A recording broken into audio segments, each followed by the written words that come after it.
ఈ వీడియోని ఒకసారి క్లియర్ గా గమనించండి. ఇందులో విరాట్ కోహ్లీ ఒక సింగిల్ రన్ తీసుకున్నందుకు సెలబ్రేట్ చేసుకున్నాడు. ఎందుకు? చాలా రోజు గ్యాప్ వచ్చింది అండ్ ఏజ్ కూడా అయిపోతుంది. అయితే విరాట్ కోహ్లీ ఇంతకు ముందు మ్యాచెస్ లో చాలా హండ్రెడ్స్ రన్స్ ఆడుతూ పాడుతూ సెంచరీలు చేశాడు.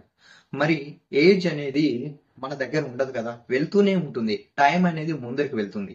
అయితే తను ఎలాగోలాగా ఫిట్ అయిపోతాడు, ఎందుకంటే ఇంతకు ముందు ఫిట్నెస్ తన దగ్గర ఉంది కాబట్టి. మరి మీరు ఎలాంటి ఫిట్నెస్ లేకుండా ఈ రోజు స్టార్ట్ చేద్దాం, రేపు స్టార్ట్ చేద్దాం, ఏదైనా సరే స్పోర్ట్స్ అయినా మీ స్టడీ అయినా సరే ఈ రోజు వద్దు రేపు చేద్దాం అనుకుంటే మీరు ఎప్పటికీ సక్సెస్ అవ్వరు. ఎందుకంటే పని ఏదైనా మీరు స్టార్ట్ చేస్తేనే స్టార్ట్ అవుతుంది. అందులో మీరు చేస్తూ కొద్దీ మీకు ఇంప్రూవ్మెంట్ అనేది కనిపిస్తుంది. ఆ పని చేయడానికి మీకు ఆసక్తి పెరుగుతుంది. అయితే ఏదైనా పని కానీ పోస్ట్ పోన్ చేయొద్దు. ఈ రోజు స్టార్ట్ చేయాలంటే స్టార్ట్ చేయాలి. అప్పుడే దాంట్లో ఉండే కిక్ మీకు దొరుకుతుంది.